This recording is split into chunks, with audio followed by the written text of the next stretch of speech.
one time. If you put us in, then it's crunch time. We eat the calm like it's lunchtime. If we talking sports, we ain't nothing nice.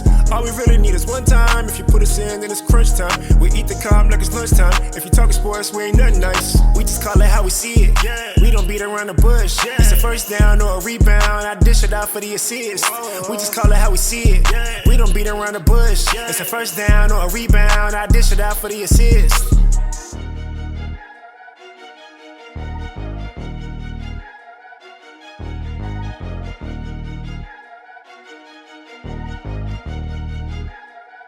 We just call it how we see it.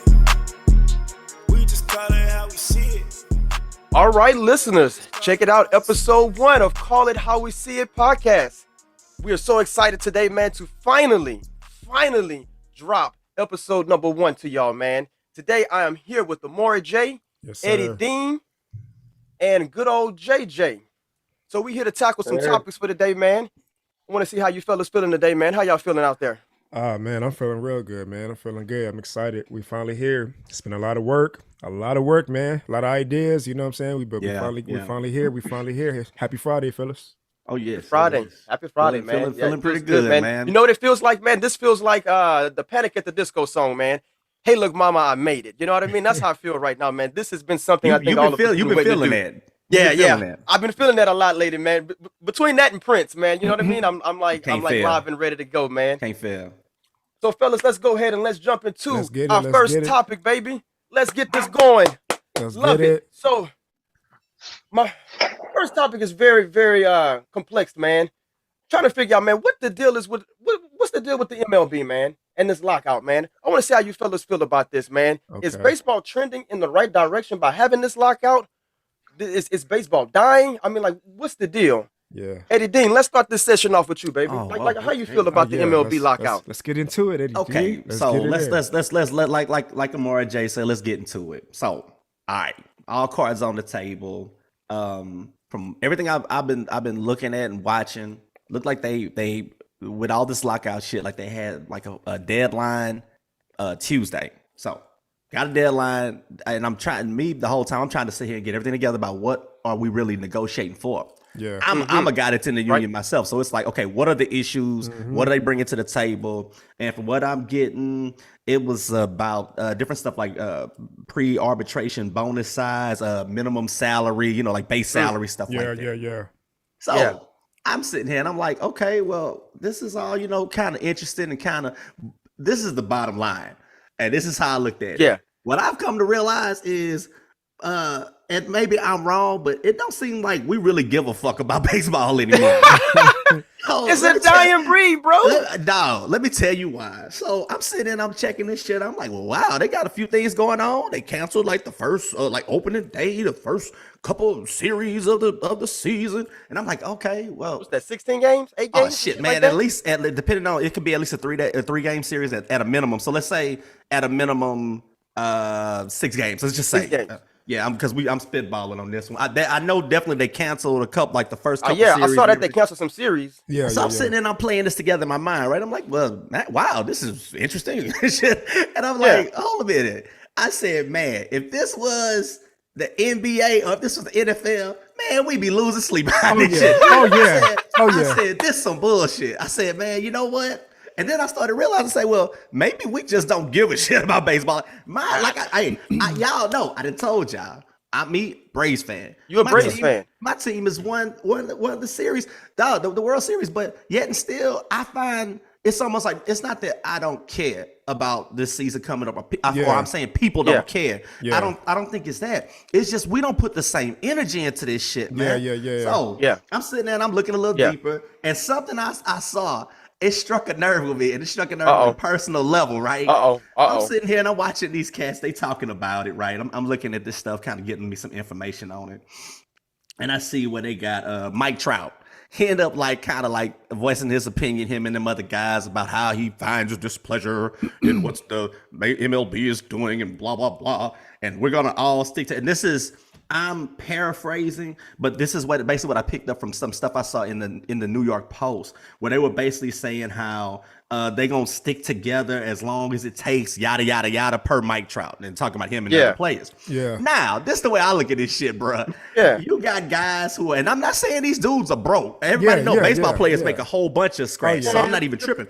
But the base salary, like the league minimum, is like $570K. Yeah. Now, the reason why this is some ironic, fucked up shit is because Mike Trout makes like the most money in all of sports. Exactly. I was just about to chime in on that, man. Like, isn't he like paid? No, this motherfucker's contract he's in right now is like upwards of like 426 million. Bro. Yeah, like are you gonna pay them other dudes salaries? Thank you. I'm looking at this shit. Like, I'm looking at this shit. It blows my mind. I'm like, okay, so it's easy for you to say, well, we're gonna do this as long as this shit takes. You want a vacation. You want a vacation. You want to go chill. Yeah, you got everything you need. Yeah. If I'm playing for the Astros, right? I just came up from AAA, right? I got me a fucking house in like Sugar Land or fucking Katy or fucking Pearland or some shit. And my house like 400,000. Me and my woman got a baby on the way. I'm looking at this shit like, man, we better hurry this shit up. I need my check. I only make 700,000. No, thank you. I only make it like maybe 7, 8, hoping we maybe make the playoffs. So I get a little bonus, a little bump. Exactly. No, so I'm not gonna sit here and say I found it disingenuous, but I just think that sometimes people don't get other people's perspective. Like they don't, or they can't. I don't want to say empathize, but maybe, or better yet, maybe exactly that. It's like they can't put themselves in other people's shoes. So I'm being that I'm in the union myself. I'm all about solidarity. I'm all about brotherhood. I get it. But at the same time, those are the two things I noticed about this is that one, I don't think we give a fuck as much as we need to as fans. And I love playing baseball. I love watching it, but it's almost like we don't keep the same energy, bro. No, we really don't keep the same energy when it comes to baseball. Yeah. I'm be honest with you, man. At this point, I could probably give two fucks what they do, man. They get paid a shit ton of money, man. They ain't hurting nobody. I'm all right, Jay. Let me grab your take on this bad boy, man. How you feel about this MLB lockout, man? Is it hurting you? Nah, I mean it's not hurting me because shit like this happens. Does it happen all the time? No. And like Eddie Dean was saying, I'm in a union too. We're actually going through it the same exact thing right now. We're out of contract right now. We're sitting down at the table trying to get a contract figured out right now. So so like he said, I'm a part of a union. You know how it works. At the end of the day, the contract was over. They, all parties need to sit down. The MLB, Players Association, along with the commissioners and MLB, it's that time where it's time to sit down and figure out a new contract that works for everybody, something that everybody feels is fair. The last actual holdout, though, which is crazy, was 94-95 season, and that one lasted. I want to say it was more than 300 days, bro. You know, so that one was pretty crazy. That was like the big one. And that's why I think it hasn't happened so long because there was such a jump from that one. But back in 94-95 was the last holdout, right? There have been talks of some after that, but obviously, the MLB was making so much money that, they were just pretty much willing to do what they had to do to make sure things got going. From what I see, what it came down to, and I find it, quite interesting because it is a big thing. Most of it has to do with the cap threshold not being increased by the regular amount that it usually is increased by. And when I say this, since 2002, the cap has been going up at minimum 8%. Since 2002, 8%, right? Oh, that's an interesting take. So now they came with some bullshit, right? This year they tried to offer the MLB players a 4.5 increase. So you went from getting 8 every year since 2002 to all of a sudden you try to throw me 4.5, right? And so that's really where this comes down to. Okay. Now there was I'll be getting somewhere. Now there was, like Eddie Dean said, there was the whole thing with the bonuses and the minimum wage kind of thing starting up. They want to get that up, like for the guys that we were talking about, the guys that don't make the money, the guys they're probably looking at Trout like, bro, I didn't agree with that. You know, they are trying to. That is some of the little fine prints in it that they do want to get some of that raised up to like $725,000, I believe it was, or $750 or somewhere around those lines. That is a part of it. Some bonus money is a part of the deal, but the overall problem is that 4.5, and then actually they want to keep the cap threshold the same this year and next year.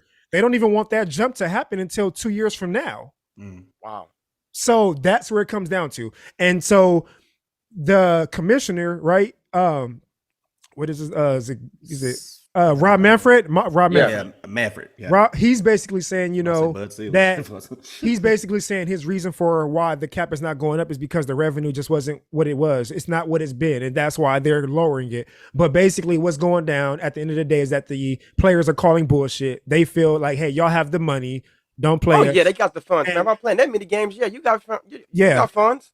Yeah, and you are. Exactly, and that's and that's pretty much what it's coming down to is that for 8% down to 4.5%, and right now it's pretty much a tug of war between the players calling bullshit, saying, "Hey, we'll chill, because we know if y'all don't pay us now, y'all gonna lose that money that y'all could have been paying us, right now off the bat." So, and that's really what it's coming down to is that big gap in the percentage, which it is a big gap. If you tell me that I'm gonna take 4.5% from 8% from the last almost 20 years. Yeah, I'm not running with that either. I'm not running with that either, I feel you, but and I'm not defending that bullshit because I'm just like you. Hey, Amar, me and you on the same Yeah, y'all on the same page, but man. I gotta at least offer the question to all of y'all. Like, what do y'all think, though, to be fair about the whole everything with COVID? And I'm talking about, let's say if you're a small market team. Market team, and you not the Yankees, you not the Red Sox, you not the Giants, you know what I'm saying? You not the Braves. If you like fucking the Diamondbacks or some kind of shit, and you got hit hard for that, I'm not gonna act like these fuckers aren't making money because that would be bullshit. But at the end of the day, I know people did take hits. Exactly. And I know that, so I'm just saying that I'm sure there is some type of nuance to that. You know what I mean? I mean, you're right. I'm sure they took hits, but again, look, we're regular citizens in the world, right? We took hits. I took big hits. You're right, and I'm still moving on. I still found ways to make my bills get paid. Very good point. You know what I mean? And so we all got hit, and we're not talking about they're nowhere near. Yeah, they're nowhere. Yeah, getting hit they're not losing money. So it's almost in the sense what you can't buy one more Lamborghini in your driveway, and all of a sudden that you got a problem. Basically. Exactly. So that's real. So that's my take on that. Yeah. All right, JJ, let's get you up in here on your thoughts about the MLB, man. Are they hurting your feelings? Nah, it's not hurting my feelings at all. I mean, it's a business, man. It that's what it comes down to. It's the dollar.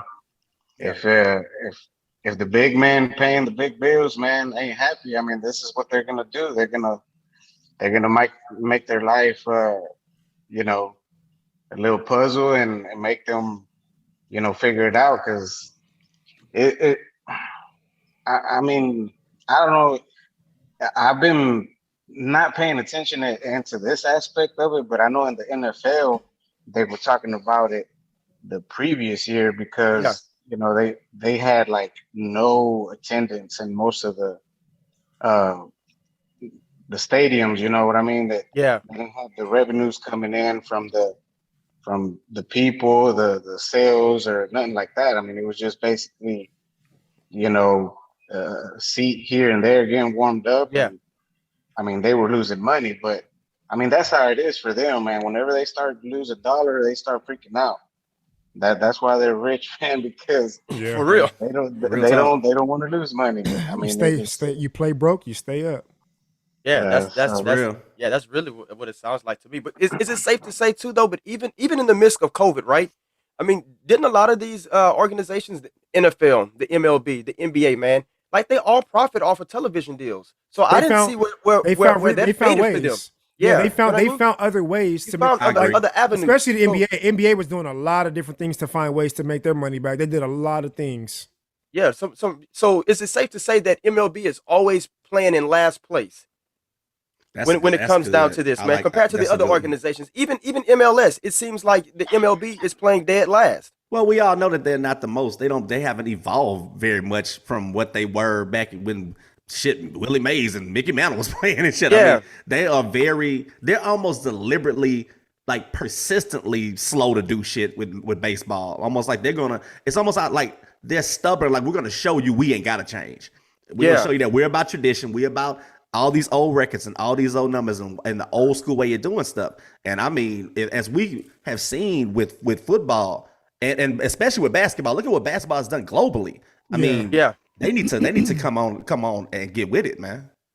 Yeah, they really do need to come on and get with it, man. Because like I said, they seriously, to me, are playing in last place and everything, and it's not a shock to me that they're going through this. Like it's ultimately, owners in this case, man, are really holding their ground compared to some of the players. That's what it seems like to me. Yeah, that's what it is. Yeah, and the whole like having the MLB sound like the NBA or the NFL with like player endorsement, player power is not something that they're willing to give up. So this is gonna be a good battle, going into it. And in my eyes, man, the way I see it, man, we may not even have a baseball season. And if we do have one, we're talking about half the games. It'll look like an NBA schedule. And but I hate to say this, man, that's very sad to see. But the good thing is though, the difference between the MLB and any other, sport, they got so many goddamn games, bro. I don't think we'll be sad by missing half the season either, to be honest with you. No, because half the stuff I don't even watch. Man. Yeah, you gotta catch me on a no-hitter. You're right, and they play so many fucking divisional games. I mean, it's at the end of the day, you like Amari said, you're not gonna miss a whole damn lot, Yeah, I do think the season will be back for sure by mid-season at the latest. Yeah, and if I could put a little tidbit in there, go ahead. That's we're already talking about it. Kind of to what y'all were talking about earlier, like the MLB not doing what the basketball or NFL, like they're trying to expand their fanhood, across the globe. You got games being played in Europe and good take. Yeah, exactly. Like I said, globally. Yeah. And in Asia, man, they have big MLB fans, and they don't have no teams going out there and giving them any love, man. It's just right. Like what's going on? Why don't they do that? I'll tell you what that is. It goes back to, like you said, what Eddie Dean was saying, man. That's just sticking next to tradition, man. I can go play in the cornfield, but I can't expand, my game by playing other places. That's a shun on them, man. Man, I like that. It really is. Come on. It's so sad, man. To be honest, man, that's just one thing that I feel like that they need to do better at is advertising. Right, that's where they hurt themselves. This is where this is why we always period. They're gonna always be last place, man, because they suck at getting minorities to play the game. That's how the NFL, the NBA, and the MLS is so popular, man. It's because they cater to everybody, not just to one group of people. You know what I mean? Yeah. And I think that's where they're steering away from because they're not allowing that to take place. To be fair, I don't think that they suck at getting the minorities to play. Like I mean, look at all the Dominican players that you have, and all the kids, Oh yeah, you got a lot of Asian players, but it's almost like they don't do anything to cater to those groups. Is what I'm saying. Exactly. They still like it's the same good old boy club. You know what I'm saying? And we just think it's like that in the NFL. It's even worse to me with baseball. But it's almost like deeper rooted. It's almost like we just kind of it's understood. They like that. Like you ain't even supposed to. Baseball is like. It's just a step above golf, basically. It's like they just live in their shit, and you just kind of got to get in where you fit in. So it's exactly, man. Yeah, but you're right. I mean, you're right though, D. Yeah, it's time for them to make a change, man. And I think going into this, man, players should try to get some of that change implied, and not just worry about the finances, because the finances will come if you do like JJ said, if you decide to start marketing in all the right places. Yes. So that will do them some good on that front, man. Yeah. Yes, sir, all right. So now we gonna segue into the next topic, fellas. My man, the GOAT, who I consider to be the GOAT. I don't care how most of y'all feel, man. Y'all know the only reason why I am a Laker is because the GOAT is on the squad. If you call me a bandwagon, I know people like you. But I'm gonna call it how I see it, man. I'll follow King James wherever he goes, man. I probably just tuned off some listeners on this one. So look, fellas, LeBron came back this week, man, and basically took a clap back at media for taking his words and creating a story out of what he was saying.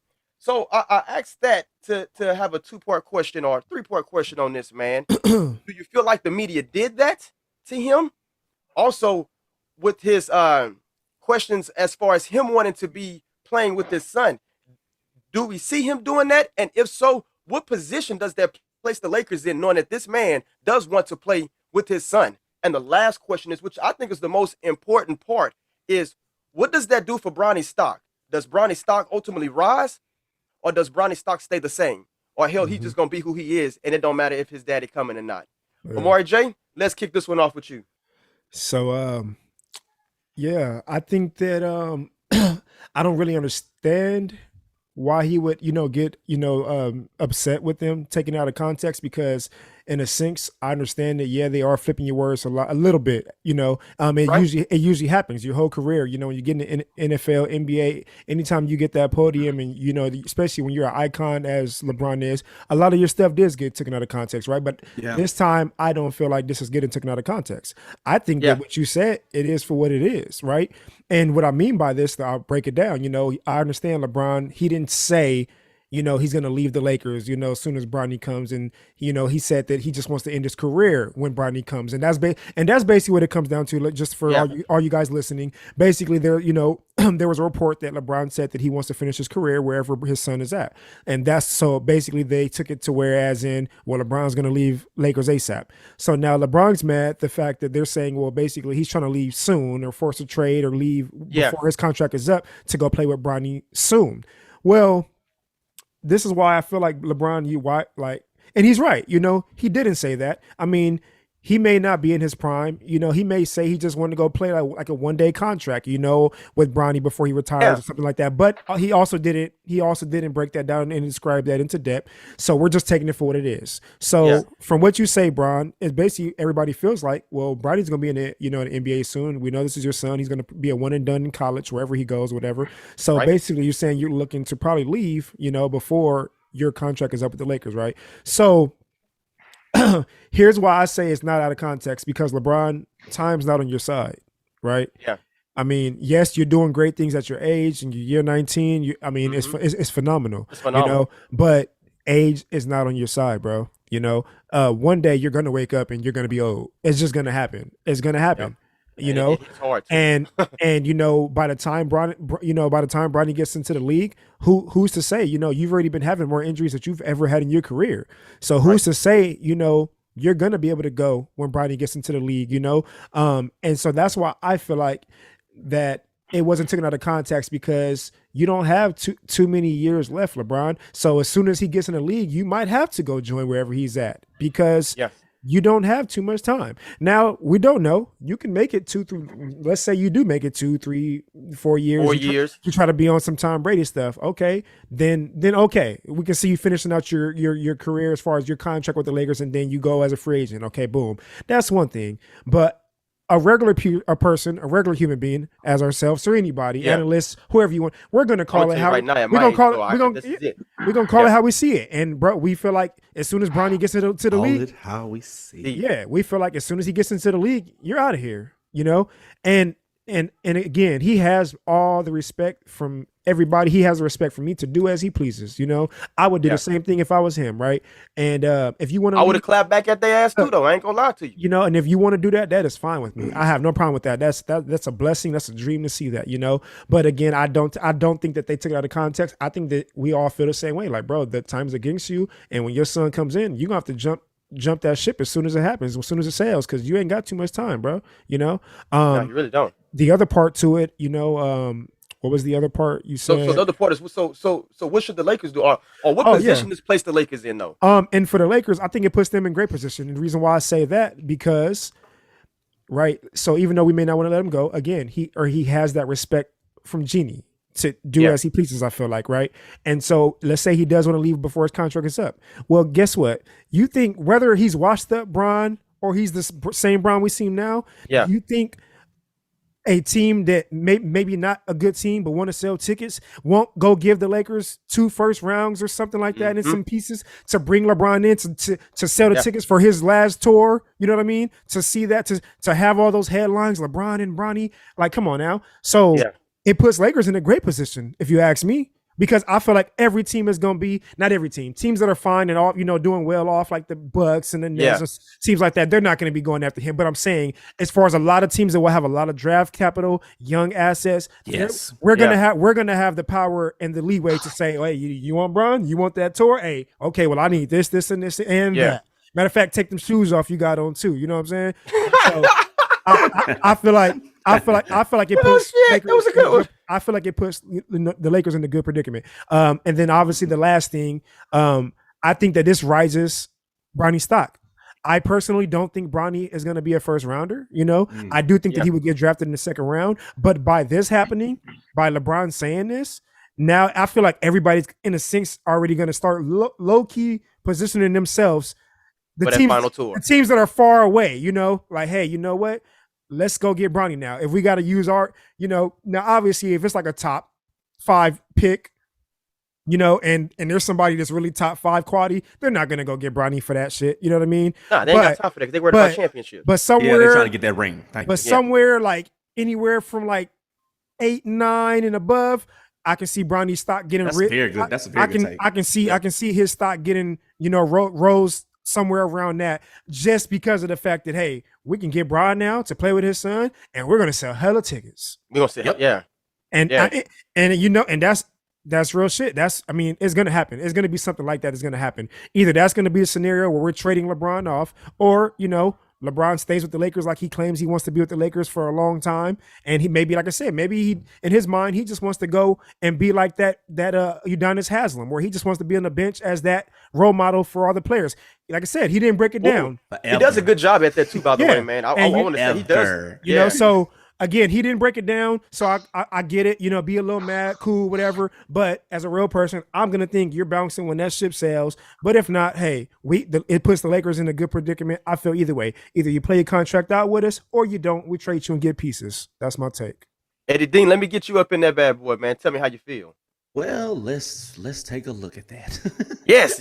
It's so much, really. I'm gonna be honest. It's so much that Amari J just said, man. That I'm sorry. He hit the nail on the goddamn head. No. Mm-hmm. I love good. You. I love you, man, because you hit the nail on the head. It's all about the truth. Now we got to get it out. We got to get it out. We got to call it how we see it. We call it how we see it. We got to call it how we see it. Call that shit how we see it. So, me personally, no, man, I think I'm not gonna say LeBron full of bullshit because I got too much respect for LeBron, but don't do the GOAT like that. Don't do the GOAT like that. No, like Amari J said, we all know the truth, man. Nobody want to hear that shit. So at the end of the day, I feel that, like he said, a lot of times there are some things that get misconstrued, they get twisted, all that extra dramatic shit because people are trying to basically make a story where they ain't one. Nah, this is just the real truth of it. This is just people keeping it 100, and they're like, look, we know this is a very real thing that can happen. This is what you're sounding like is possibly going to happen. So what's up? Yeah. And I think sometimes people don't like their coat being pulled on shit like that. Yeah. So especially when they want to keep their options open. We've seen too many times these people talk shit about where they not gonna go and what they not gonna do. Yeah. And next thing you know, here you go. We all saw it coming. As soon as the scenario comes, motherfuckers. As soon as they come. Thank you. As soon as the opportunity presents itself. Yeah. So I don't want to hear that. The opportunity to present themselves the moment that they ask a question. Especially with LeBron. Yeah. It's exactly. Because he goes and makes moves in dramatic fashion. So at the end of the day, I think the media and us as fans got the right to speculate and do whatever. This is something always kind of pisses me off about sports. I love this shit. I think we all do. That's why we doing this shit, right? That's why we're doing this. Yeah, we love it. But what pisses me off is that sometimes these motherfuckers be acting like they splitting atoms or like they curing cancer or some shit. This is just entertainment. If people did not talk and have these conversations, y'all wouldn't sell tickets. So at the end of the day, I don't think there's no such thing as a bad conversation or a bad take by the media. I think that they're looking at this shit realistically and saying, okay, because they may not see it. Look, hey, one thing that y'all got, y'all all love that, all wrestling and shit. You know why?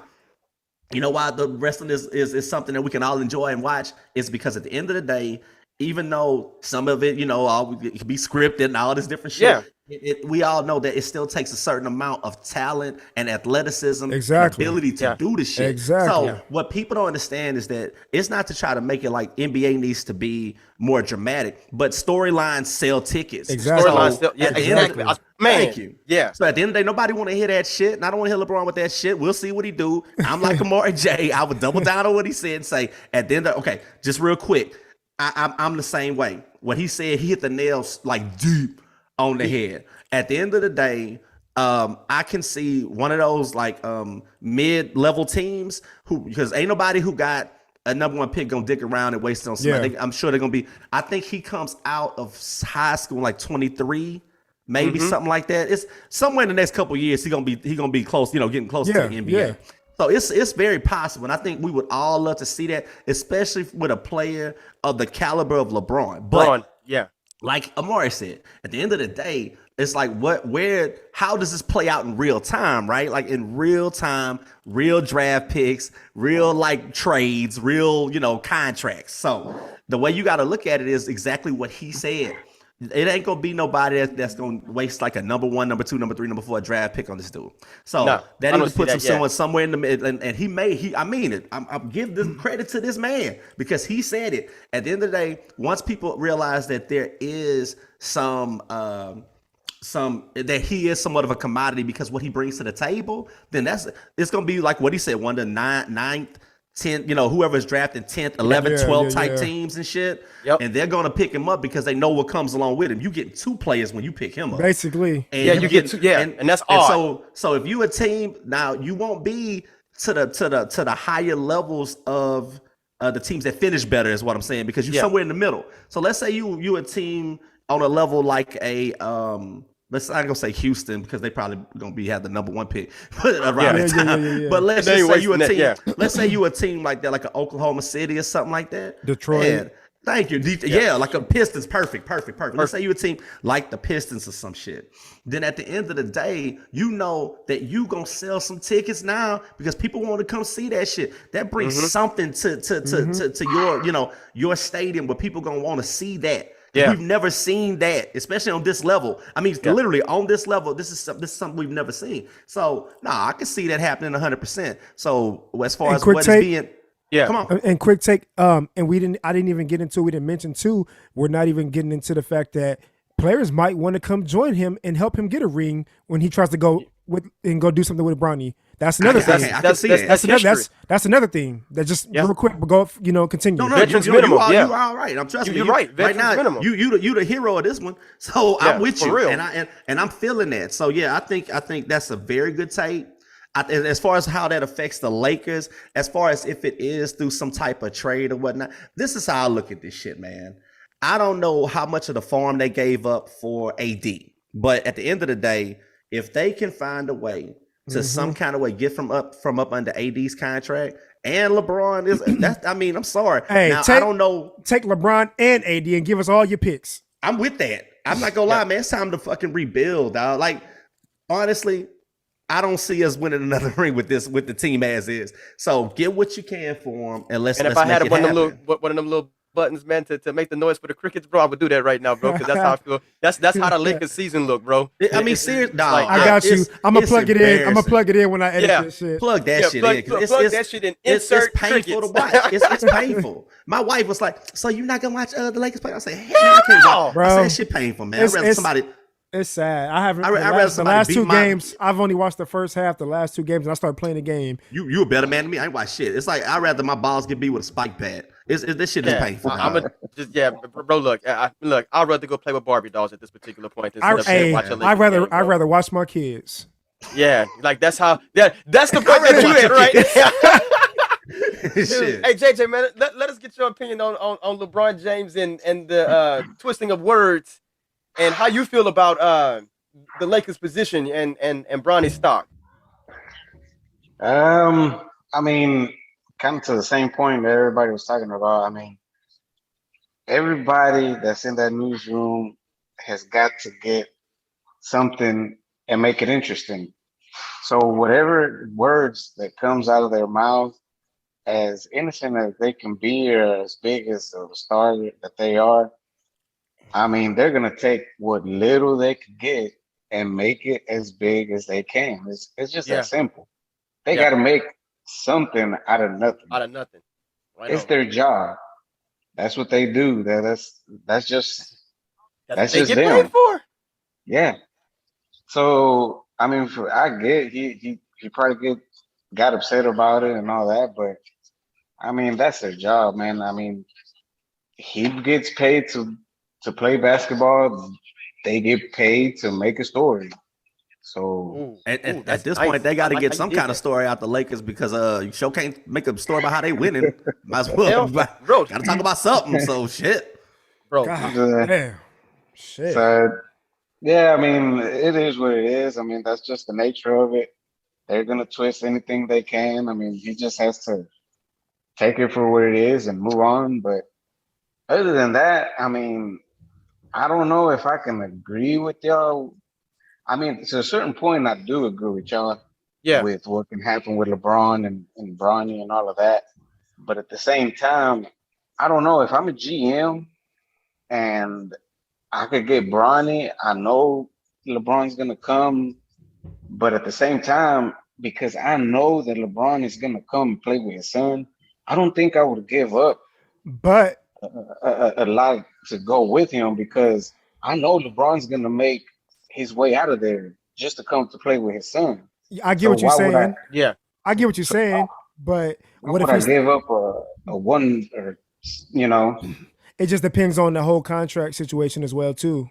Yes. With like I, what?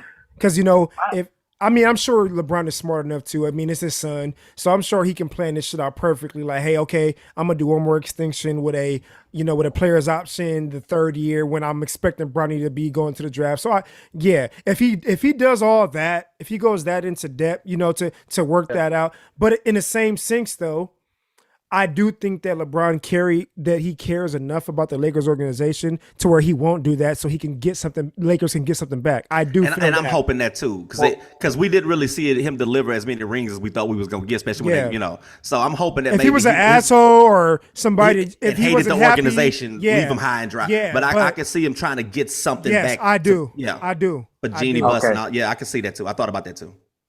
I can see that. You can see that because we know LeBron has been a good high class. High class. He's looked up to take care of the team that even Cleveland when they dogged him out. Yeah, he did. And let's not forget that regardless of what happens with Bronny and everything, LeBron's future is going to be in LA whenever he's done playing. Yeah, so, exactly. I mean, he don't want to just shit on the town like that. Yeah. Lakers fans do not forget that kind of shit. But on the same, I mean, I understand all of that, but at the same time, the thing is, okay, he gives a shit like you said for the Lakers, but do you think he wants to put in a bind the team that his son is going to be playing with, selling off future picks? It's not a bad point. That's a good point. Because he's going to want his son playing for a good team. He wants whoever he's That's a very good point, though. You're right. Yeah. To move on. I hear you. Yeah, that's a good point, JJ. If they're selling, the picks to the Lakers, how long is his son's team going to take to get into? I get what you're saying. That's a good point. The only thing I can say, if that's the case, though, like I said, hey, and I'm just throwing out a scenario. There's no way we would know. But for example, let's say the Cleveland Cavaliers get lucky because they have a lot of picks. Let's say they get lucky and they're the ones that can, Hey, like we haven't seen that story before, right? They get lucky and get some draft picks a couple years in a row. Let's say they trade 4 picks or whatever just to get a high pick to go get Bronny or whatever the case be, right? Well, then fuck it. Like I said, that's one of the things where, okay, and what you said, that is a great point, JJ. That's a great take on that. But let's say, okay, I understand that he wants to keep some of that stuff, so that his team ain't just into shatters. But let's say, okay, well, we're ready to rebuild now. It's the end of an era. Well, shit, okay, we'll package you and AD. And then can't you see us getting something back? And LeBron agreeing to that. Hey, I got my boy coming with me. Now y'all can go ahead and give up some of them things that, in collateral. Because you have to understand, you have to think about this. A team that's in this position, they obviously don't have a great team anyway. So they're gonna be looking to try to, even if they're trying to get people just to come to to sell tickets is what I'm saying. Because AD's only 28 right now. So when all this is gonna happen, AD will be like 30, 31 32, 31, you know what I'm saying? So it'll be good if he can stay healthy. Shit. But so I get what you said, JJ. He can't even spell healthy, man. If Vanna White gave him all the letters, man, he couldn't spell healthy, bro. Vanna White can get out there and just turn all the letters around. He probably couldn't even say the damn word, bro. This can go so many ways. I mean, if you look at it from like if you're the GM and you look, okay, LeBron, AD, what am I gonna get from AD? Am I gonna get a good player, or is he gonna be rolling on a wheelchair every game? You know what I mean? Like, that's a big question mark.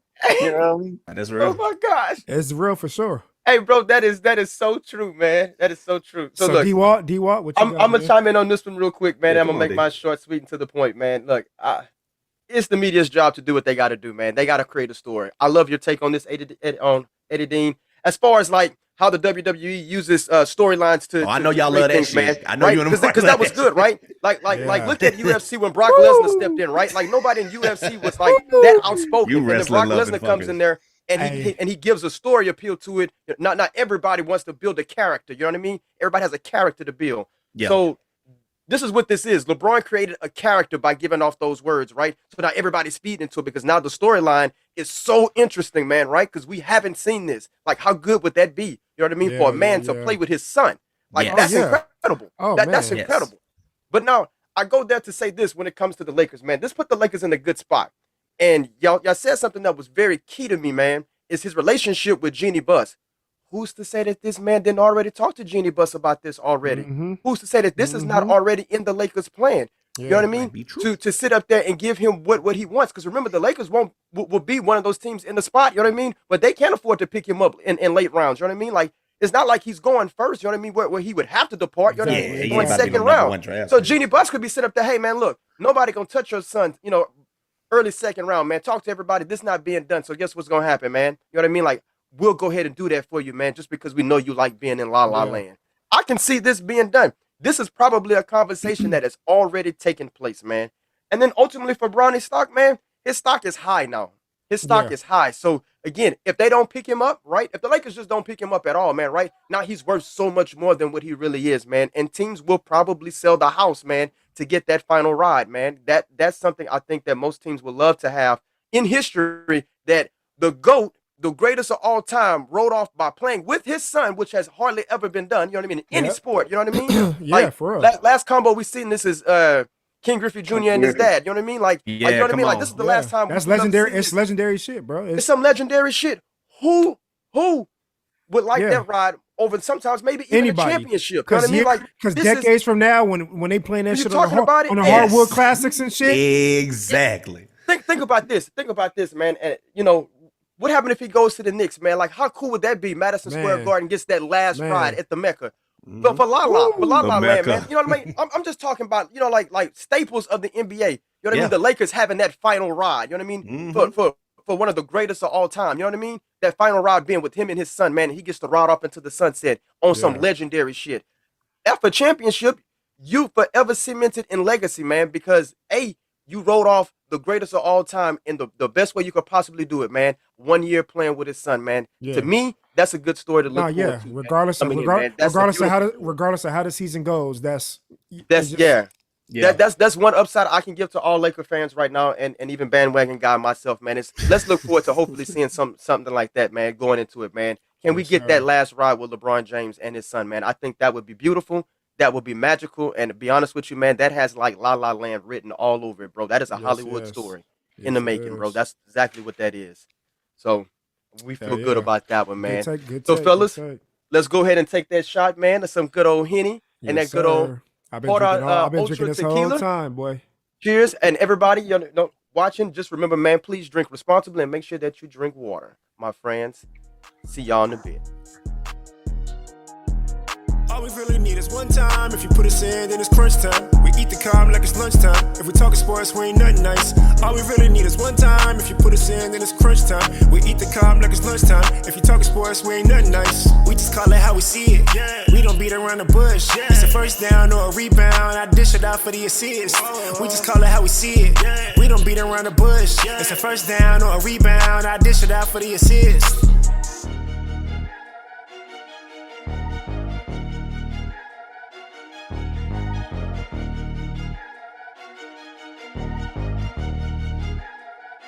We just call it how we see it. We just call it how we see it. Yeah, we just call it how we see it. All right, fellas, man. Good shot, good drinking, man. And again, as always, man, please make sure to drink water while drinking, man. At least 2 glasses, man, to keep everybody hydrated, man, at all times, man.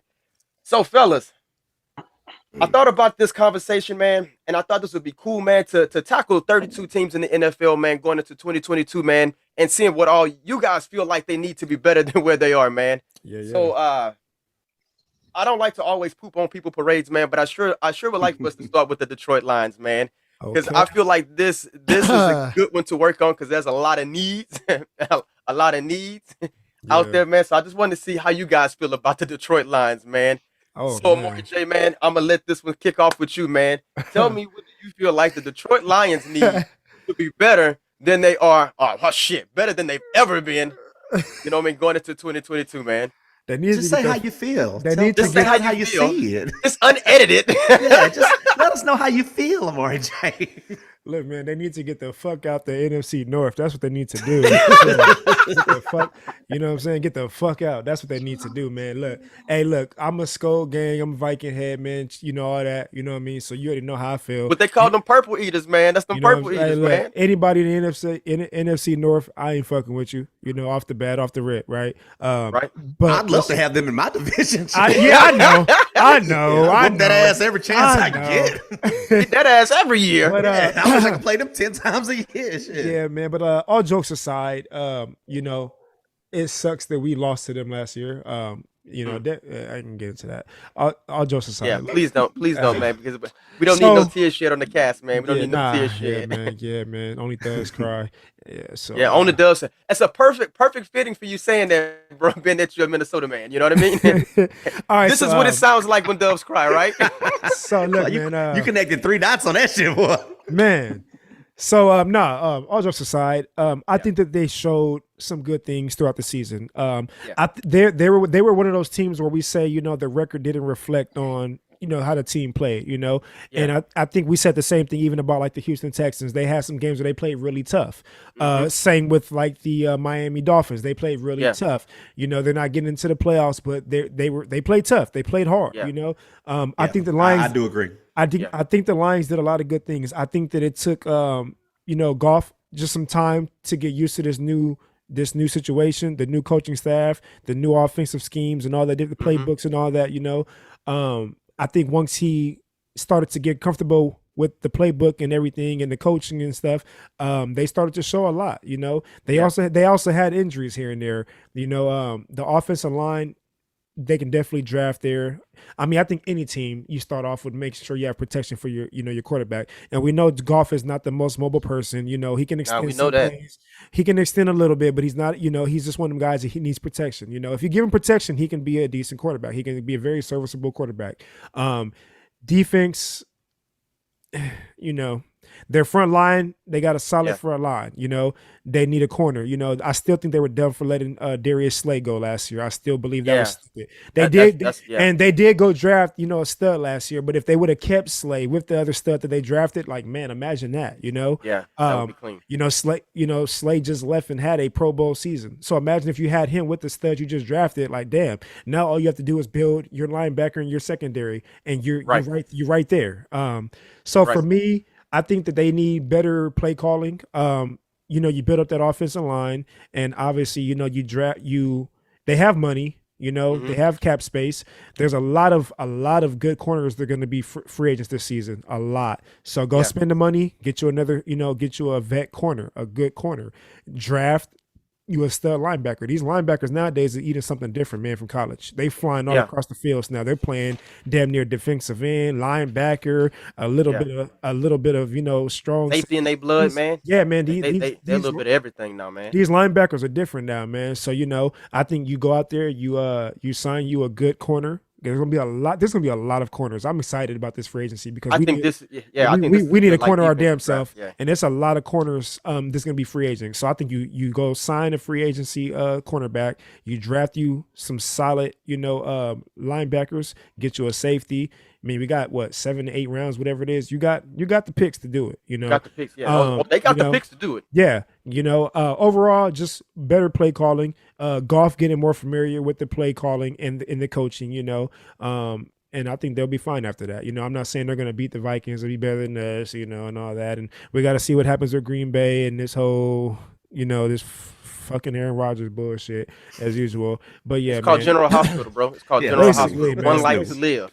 Basically, man. God damn. It's fucking like Eddie D, man, hop up in that bad boy, man. Let me know how you feel about the Detroit Lions, man. What you feel like they need, man? Seems to be the theme of the night. Where I just have to keep saying, man, Amari J is fucking right. He on the road today. He on that shit, man. So let me tell you why. Because try to keep that short. When I looked at this shit, the main thing I besides me personally, okay, the main thing I felt is that defense is where they need to focus, and that's the majority of what he kept saying. He was talking about corners and stuff. He was talking about linebacker. I'm agreeing. They defense, from what I'm seeing, I think they finished last or somewhere. At least I know it for sure. At one point, they were ranked last in the NFL. Yeah. They need to do better than that. Me personally, I think they need to get rid of Goff. That's just me. I think they need a better quarterback. But I'm gonna get to that in a minute. Yeah. So you got what's his name? They coach Dan Campbell. I like what Texas boy. I like what Amari J said, because I do feel that they played hard, and I think they played hard for him. Yeah. I think that he brings like that. He has that push in him. Now, play calling, I can't really. I'd have to watch him a little bit more to say, because I've watched games, and I've watched at least about 3 of their games this year. So I can't say for certain how if they play calling is good or bad. But I do know that I do like the coach that they have. So basically, I do hope too. They can stick with him. I think last year they finished with 3-13. I think they had like a tie. Yeah, they had a tie. Now, one thing I did was I took a look at them, right? So you got let's see, that tight end. What's his name? TJ Hawkinson. Yeah, you got him. Yeah, he was a dog. And, he was a dog. Yeah, he was. And honestly and truthfully, to me, he's like their best option. That's just how I look at it. They had at running back, DeAndre Swift. Swift. Honestly, he was averaging about 4.3. I feel if they get him more touches, I think he can be like somebody in their back. And then they also went and picked up Jamal Williams from Green Bay. Come on, come on. So I believe they got. And check this out. Let me not get ahead of myself. They got, what's that cat's name at right tackle? Panay Sewell. I think his name is Sewell. Yeah, I think Sewell is his name. Yeah, basically, this dude like 6 foot. What is he? I'm even looking at my stuff. He's 6'5", 331 pounds, Samoan motherfucker, man. Whew. Honestly, this dude's a beast, man. So like they got him at right tackle. Like basically, they have an offense. They just all these dudes I'm naming, they're all like under like 23 years old. They babies. Check this out. They got this. Now this I saved the best for last. They got old dude Amon-Ra St. Brown or whatever. St. Brown. I was about to say that. I remember the game I watched. He's a stud. He's a stud. Yeah, we can check. I'm all on it with him when they played Green Bay against his brother and shit. Those were. Hey, I started tuning in. I'm like, oh wow, who this dude in Detroit? I say he kind of nice. He got 9. He finished with 900 yards. And I think 5 touchdowns like as a rookie. Now, check this out. This is why I say to me they need to get rid of Goff and get somebody who can service this dude better. Because with a more solid quarterback, those numbers are better. Those numbers are going to increase. He's going to be 1,000-yard receiver every year. So I believe they can. They got the number 2 pick, right? So I'm not saying they need to go receiver. No. But if they can basically put somebody opposite him, maybe an Amari Cooper, who knows? If they can put somebody opposite of him on the other side of him, and like how you did that. And actually have somebody who's a solid passer, just like we like to say, just serviceable. You know, just serviceable. Yeah, he there's nothing wrong with being serviceable. Yeah, he ain't got to be Johnny. You're not just somebody who can go out there and get the ball to these guys. I really believe if, like what Amari J said, if they could like work on their defense, then they could be okay. So you got what I was looking at when I was looking at the draft projections. Some people still looking at what's his name, Aiden Hutchinson out of Michigan. I believe they're gonna be offensive line first pick. You think so? I do. All right. They got what's his name, Kyle Hamilton for safety. But this is the problem, is that, and he coming out of Notre Dame. They already got old dude Tracy Walker, and he's probably their best defensive player. Plus, he was a Raging Cajun, and I got love for Louisiana, for Lafayette like that. So that's nothing but love. So that's roots. Basically, I'm like what I promise you. I'm like what Amari said. Like if they can go like corner, they need to go defense. If they can go cornerback, if they can go like some type of either edge rusher, defensive end, outside linebacker, something like that, then to me that would benefit them. And if they would just get somebody solid, work on the line a little bit, and get somebody solid throwing the ball with these young pieces they got in place, I believe they will improve. Seriously, I don't see it with Goff though. I'm not gonna lie. I can see them if they do the right moves. I can see them be 7-8 wings. Improving. Thank you. Which is serviceable. I can see them getting to where Cleveland is now because they're in that same. Hey, and that's not bad. That's the same level of team. So if you're a quarterback, you could be like Baker Mayfield. You can at least get 7-8 wins is good for them. So I mean, but and we can't take away if Goff has the team that's perfectly built around him. He went to a Super Bowl. Yeah. So Yeah, I mean, hey, you can't take that away from him either, bro. You're right about that. You can't take that away from him. Hey, JJ. Hop up in this bad boy, man. Give us your take, man, on how you feel about the Detroit Lions.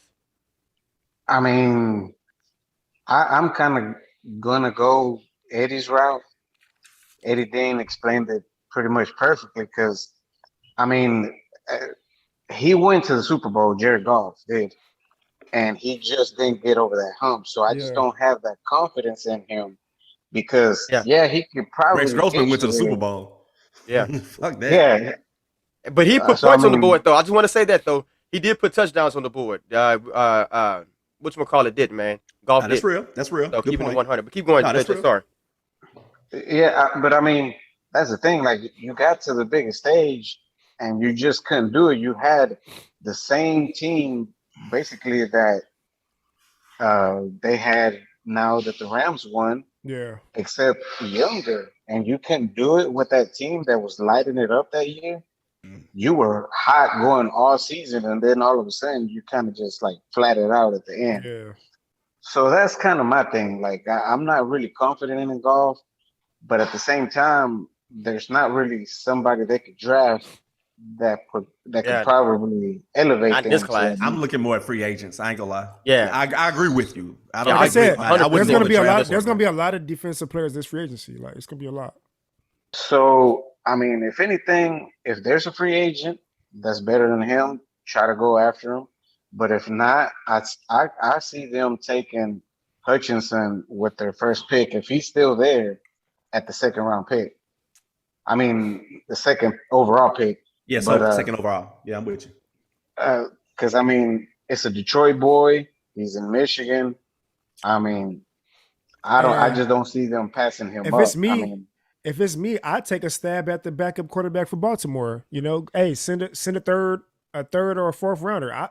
If I'm Detroit, and let them battle it out in minicamp. Isn't that Huntley the backup? Yes, sir. Yeah, yes, sir. And he did good while Lamar Jackson was out, man. He was serviceable while he was out, and they gave him another dimension. He did real good. Y'all right. I just thought about that. That's a good point. That's a good take, JJ. That's a good take. He went head to head with what was it with Aaron Rodgers Aaron Rodgers. At home, at his house. Yeah, he did his best. You're right. I mean, the Detroit Lions do have a pretty good team because if y'all look, I mean, they had 6 games that were 3 points apart. So their season could have easily been completely different. Yeah. So JJ, that's a good one. It is. Yeah, you're right. Yeah. It could have been. Obviously it went to south, but. I mean, if like y'all said, if they get the right players to kind of plug in and play and concentrate, I think the defense, just like y'all, would be the best play because, I mean, that's where they really need a lot of work. Yeah. But if they could get a complimentary wide receiver, I think they're gonna be pretty decent next year. Yeah. Man, fellas, I love everything that everybody said on this one, man. I really don't.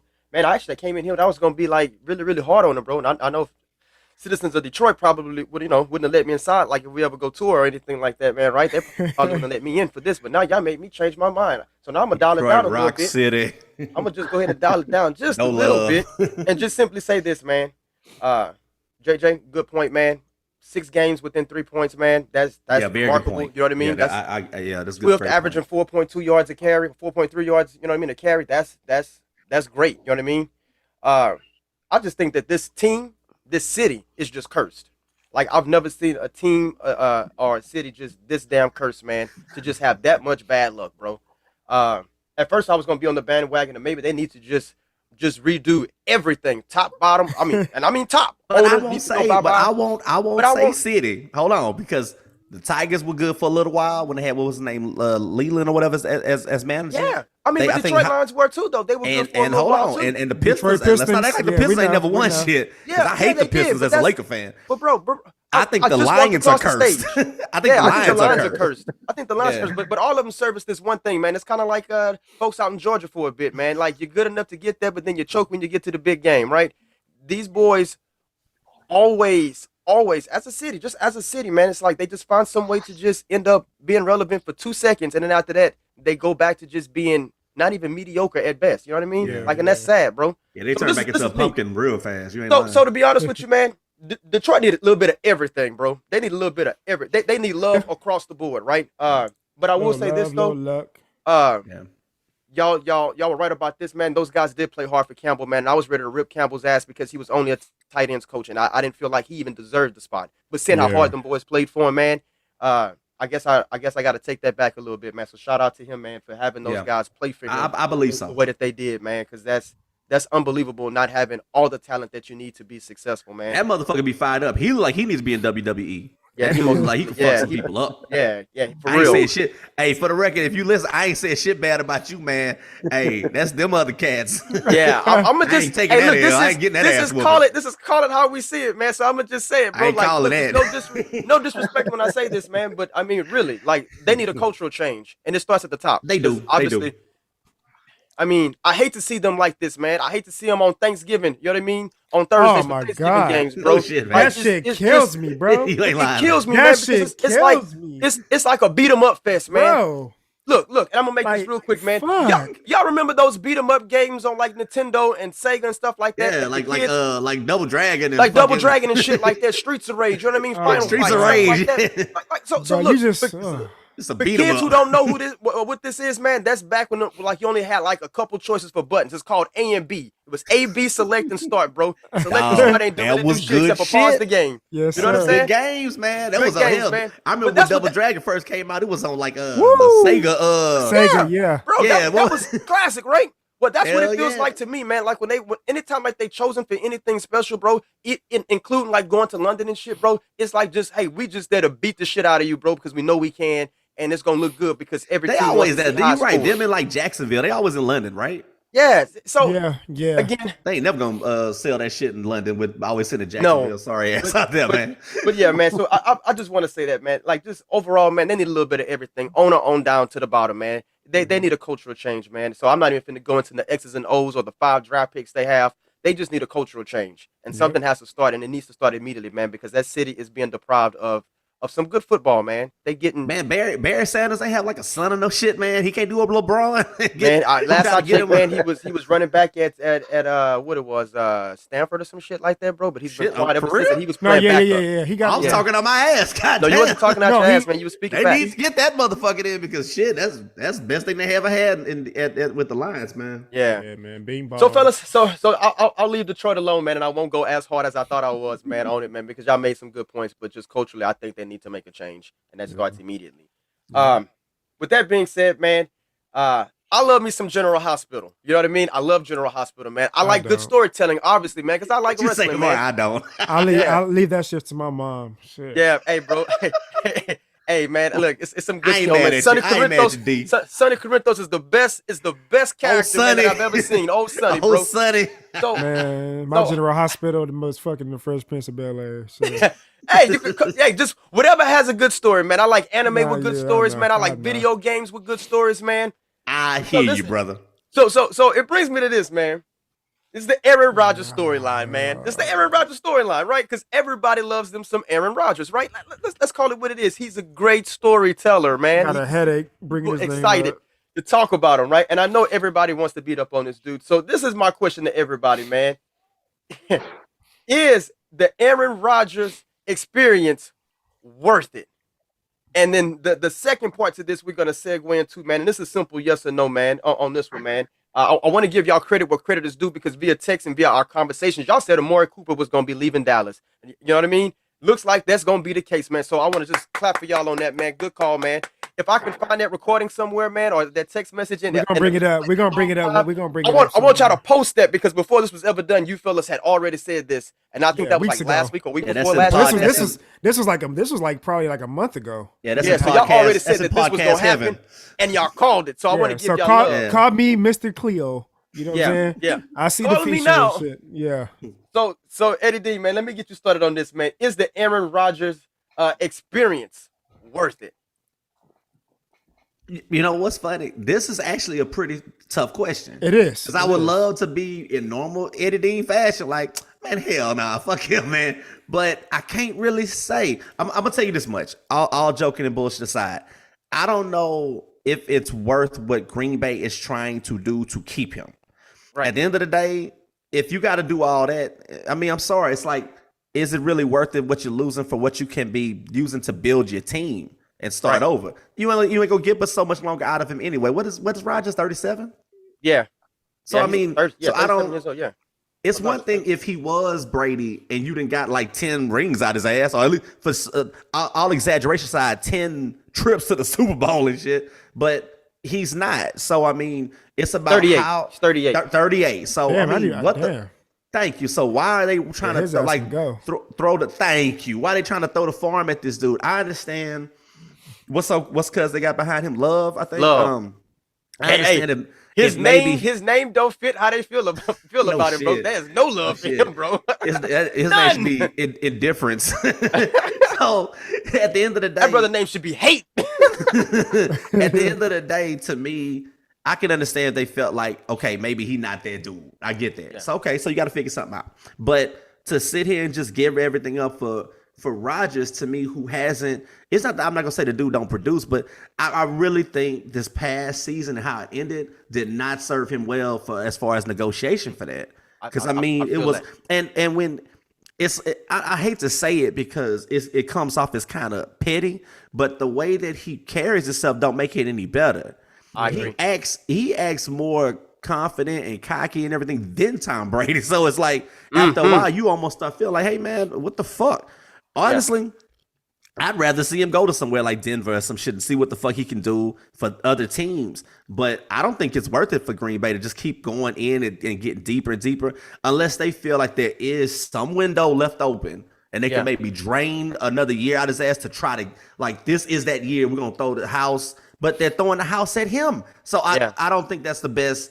That this should be this is the kind of year where he should be like almost like taking like a pay cut to get weapons around him to win the fucking Super Bowl, or at least to make it to the NFC Championship. Honestly, to me, this kind of move at 38, damn, bro, you ain't got enough money. I mean, I see your ass on every fucking commercial. Yeah, he got more commercials. Kind of double checking and State Farming every other damn minute. So he on there more than Chris Paul. No shit. So me personally, I'm like, what is it worth at this point for you to want to win? I'm sorry, if I was GM, I'd be looking at that and I'd be like, well, maybe it is time to move. But I really think, and it's the bottom line, that they are just not happy with the options if he leaves. It's like in their mind, we're getting less of a player if we let him go or we trade him, So I don't know. I don't. It's really kind of hard for me to say. Yeah, Amore J, man, hop in there, man. Tell me how you feel about it, man. This Aaron Rodgers roller coaster ride. This experience, is it worth it? So I'm sick of it. I'm tired of it. Like, bro, you're a grown ass man. I think we all have times in our life where we have hard decisions to make. You know what I mean? But it don't take us so proper to make a damn decision. And especially when you do this more than once. You know what I mean? And just on that aspect alone is what irritates me the most about it. Like, you're a grown ass man. You don't have to draw shit out. You don't even got to say nothing. You can, simply be at home and think about this at home with your loved ones. Draw up a drawing board, write up the cons and the pros, the negatives or whatever. You know what I mean? You don't have to go about it in this fashion, because it takes away from who you are as a person and how people look at you. And honestly, I feel like it's detrimental to your actual legacy as well. Like, you got to think about this when people down the road, when we look at the history and people's, their careers, like, this is going to be tied to you now, the drama queen, this is going to be tied to your name now. You know what I'm saying? Like, why drag this shit out? You know what I'm saying? Like the organization wants you already. So why? So can I ask you a question? I gotta jump in on this one. Can I ask you a question more? So just like if this was like, let's say, for lack of better words, some chick, right?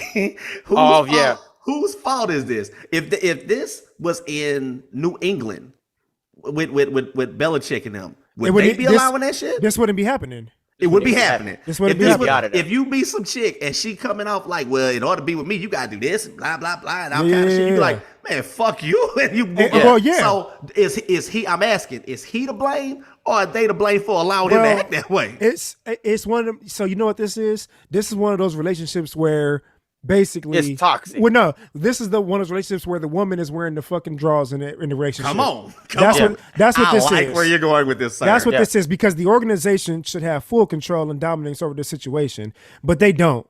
They're pretty much, he's doing whatever the hell he pleases. Hey, I want this. Hey, I need money for my bills. Hey, look, I want you to go buy me a new. So Green Bay is the simp beta male. Hey, look, yeah. Green Bay is playing the simp in this situation. That's what's going on. And I'm tired. And you know what? I might be a little bit more biased because of the fact that, you know, I feel like Brett Favre was more to this organization than he is, and they didn't give him a second shot.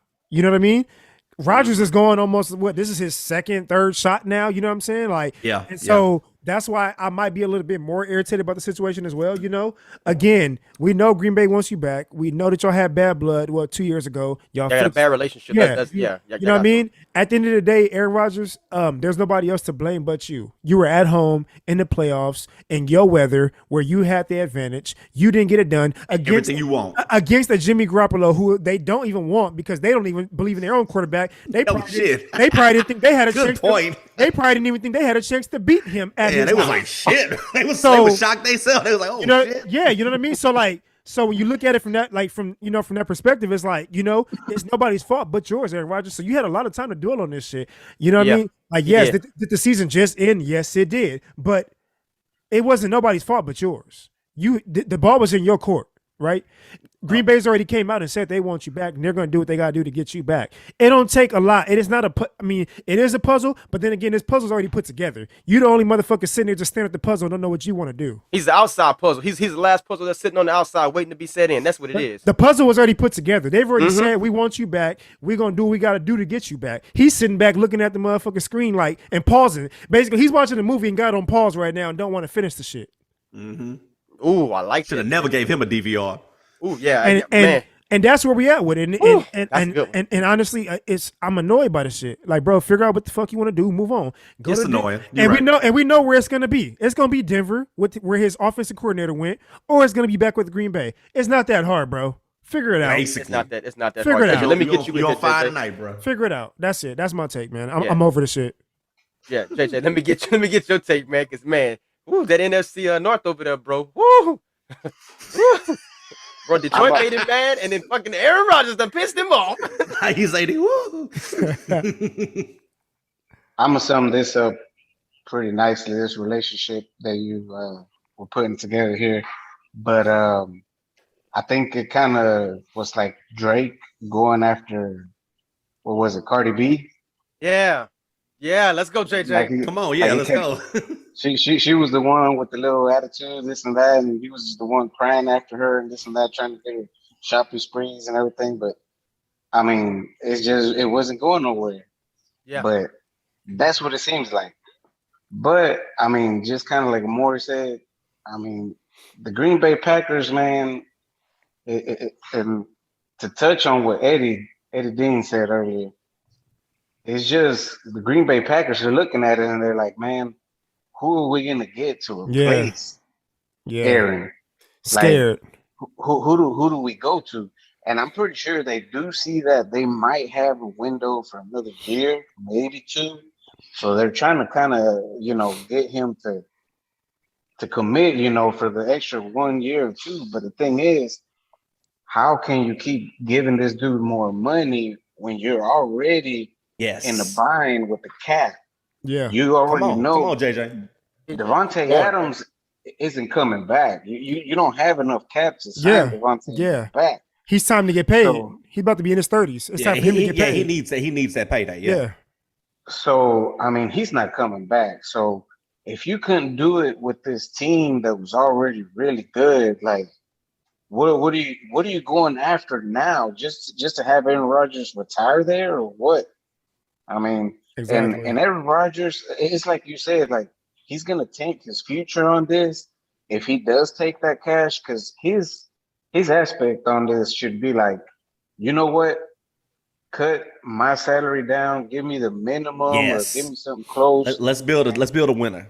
Yeah. And give me something to work with so we could get over that hump. Yeah, by this year. shit, starting off, bring me back Devontae. Shit. Thank you. Hell, we won 13, what 13 games this year? Ooh, It ain't man, like they not knocking on the door. They just didn't produce when it was time. Nah, they ready. Him and Devontae will go down as one of the best 1-2s ever. Combos, yeah. Yeah, so I mean, it's a no-brainer. I mean, I don't know why Green Bay is doing that, and at the same time, I mean, I understand what you're saying. With Aaron Rodgers, he does give that little diva. Yes. Yes, he's a diva, bro. And I'm a diva. And I'm gonna tell you, he make me look like a non-diva, bro. Like he's awful. That he's boy like pretty. he's like Jay Cutler if he actually was better. Oh, yeah, hey, goddamn. He's the Bizarro Jay Cutler. Hey, we gonna see him out on the farm chasing goats and chickens and shit and recording it, man. And they're like it's making ESPN highlight reels. You stupid.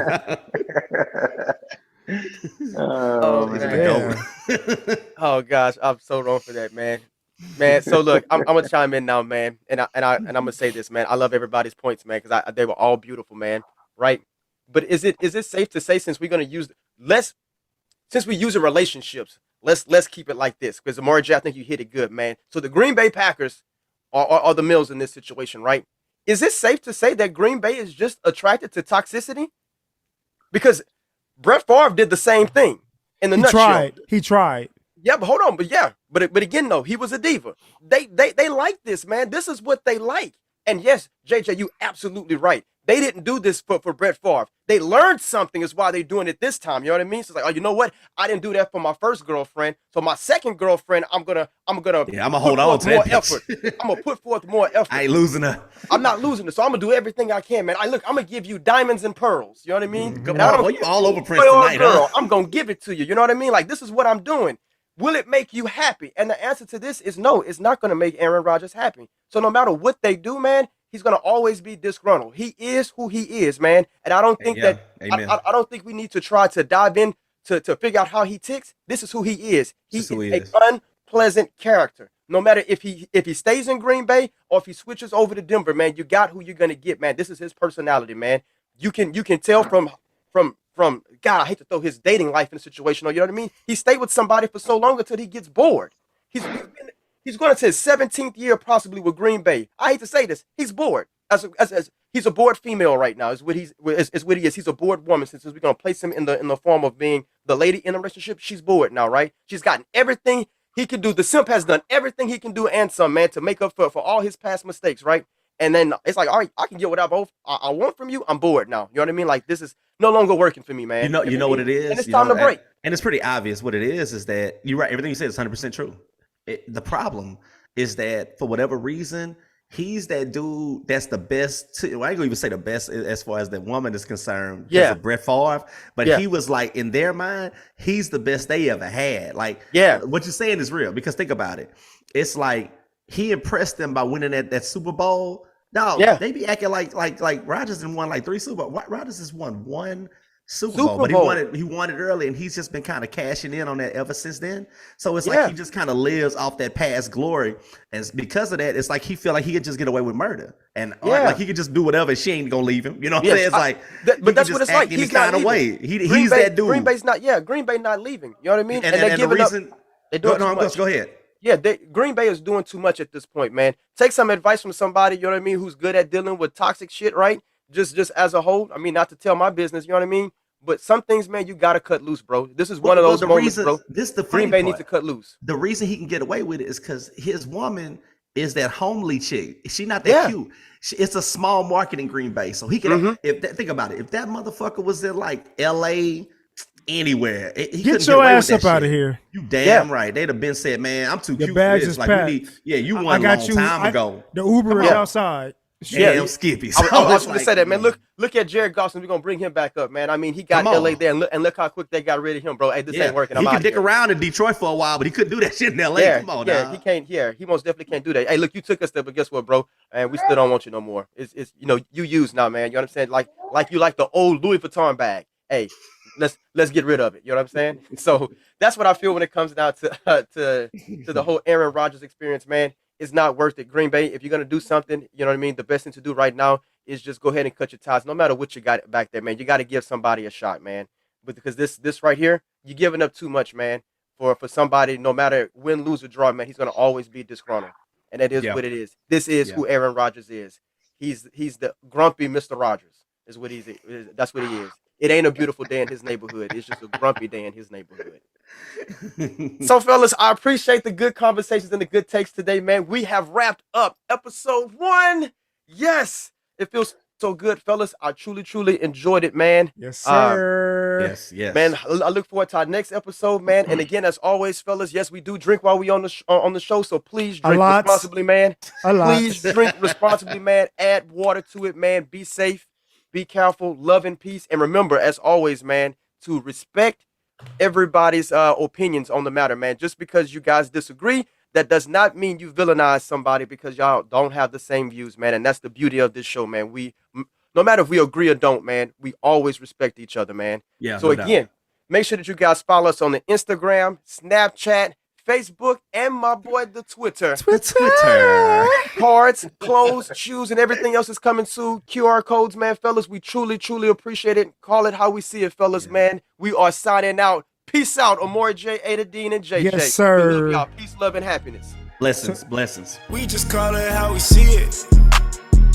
We just call it how we see it. Yeah, we just call it how we see it.